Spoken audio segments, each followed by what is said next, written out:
안녕하세요. 대한행정사입니다. 잠깐의 잘못된 생각으로 음주운전을 하여 경찰에 적발되었다면 지금 어디서부터 무엇을 해야 할지 앞이 막막하고 두려울 것입니다. 대한행정사는 음주운전 구제만을 전문으로 하고 있으니 급하시다면 전화 먼저 주시기 바랍니다. 빠르면 빠를수록 좋습니다. 보통 술을 마시기 전까지는 음주운전을 할 거라는 생각을 하지 않지만 마시게 되면 판단력이 흐려져 운전대를 잡는 경우가 대부분입니다. 음주운전의 형사처벌과 행정처분 모두 힘들지만 행정처분인 면허 취소에 대해 많은 분들이 더 힘들다고 하시는데요. 초범이라도 1년이라는 기간 동안 운전을 못하게 되기에 앞이 막막한 상황이라고 할 수밖에 없습니다. 면허 취소 기준부터 살펴보겠습니다. 혈중 알코올 농도 0.03% 이상 0.08% 미만 시 1년 이하의 징역 또는 500만원 이하의 벌금과 면허 정지 100일 처분, 0.08% 이상 0.2% 미만 시 1년 이상 2년 이하의 징역 또는 500만원 이상 1000만원 이하의 벌금과 면허 취소 1년 처분, 0.2% 이상 시 2년 이상 5년 이하의 징역 또는 1000만원 이상 2000만원 이하의 벌금과 면허 취소 1년, 초범이라도 사고가 발생했거나 전력이 2회 이상일 때 면허 취소 2년 처분을 받게 됩니다. 음주운전 적발 이후 경찰서로부터 1주에서 2주 이내에 신문 조서를 작성하기 위해 연락이 옵니다. 방문 가능한 날짜를 협의하고 해당 날짜에 방문하여 신문 조서를 작성합니다. 경찰서 도착 후 면허증 반납을 하고 이후 경찰관이 행정 절차에 따라 피의자 신문조서를 작성하기 시작합니다. 신문조서는 개인정보와 직장 및 학력정보 음주운전에 관련된 사건 경위 등이 포함되며 해당 사건의 담당 경찰관이 질의응답 방식을 통해 작성됩니다. 질문에 답하면 되고 사건 경위와 내용을 이야기하되 특별한 사유가 있다면 본인에게 유리하게 얘기하셔도 됩니다. 우선은 처음부터 일관성 있게 임하는 것이 가장 좋습니다. 40일짜리 임시면허증을 교부받고 면허정지 또는 취소 처분 사전 통지서를 받습니다.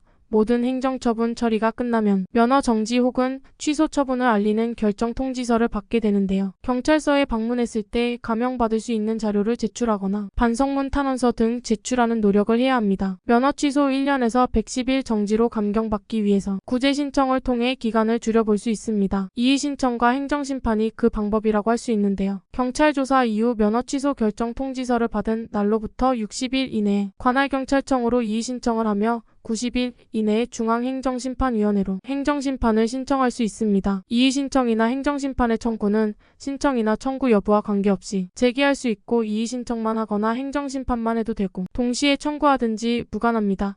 이의 신청만 하고 그 결과를 통보받은 사람은 결과 통보를 받은 날로부터 별도로 행정심판을 청구할 수도 있습니다. 행정심판과 이의 신청을 동시에 진행했는데 이의 신청은 부결됐지만 행정심판은 일부 인용되거나 또는 그 반대로 이의 신청은 가결되고 행정심판에서는 기각되었다면 결과는 면허 취소에서 110일 정지로 감경이 확정되는 것입니다. 이의 신청보다 조건이 까다롭지 않은 행정심판에 대해 알아보자면 누구나 신청이 받아들여지지만 100% 구제는 될 수 없고 면허 취소에서 정지로 감경받기 위해서 운전이 필요한 사유를 구체적으로 소명할 수 있어야 합니다. 이 과정에서 중요한 것은 운전이 필수적인 사유와 그로 인한 경제적 사회적 어려움을 입증하는 자료 등을 준비하는 것입니다. 신청서에는 취소가 부당하다고 느끼는 이유와 면허가 왜 필요한지 취소되면 발생하는 일 등을 상세히 기재합니다. 증명할 수 있는 자료를 첨부하거나 반성문, 지인들의 탄원서, 재발 방지를 위한 교육 이수 증명서나 경제적 어려움을 설명할 수 있는 서류 등 양형 자료는 행정심판위원회가 운전자의 상황을 더 잘 이해할 수 있도록 도와줍니다. 자료들을 통해 깊이 반성하고 있으며 앞으로 재발 방지를 위해 어떻게 노력할 것인지 명확히 전달해야 합니다. 절차는 비교적 간단하지만 철저한 준비가 뒷받침되어 성공적인 결과를 얻을 수 있습니다. 행정심판이 기각될 경우 행정소송을 통해 다시 구제를 시도할 수는 있지만 더욱 어려운 절차를 거쳐야 하기 때문에 행정심판에서 최선의 결과를 얻을 수 있도록 노력해야 합니다. 그렇기 때문에 시작 전부터 전문가의 조언과 함께 철저한 준비와 전략적 접근이 필요합니다. 면허 취소가 정지 110일이 되는 구제의 마지막 기회를 최대한 활용하기 위해서 모든 가능성을 열어두고 준비해야 합니다. 이 모든 과정들은 혼자 진행하기에 어려움이 있을 수밖에 없습니다. 전문가의 도움을 받는 것이 성공적인 결과를 얻는 데 분명히 큰 도움이 될 것입니다.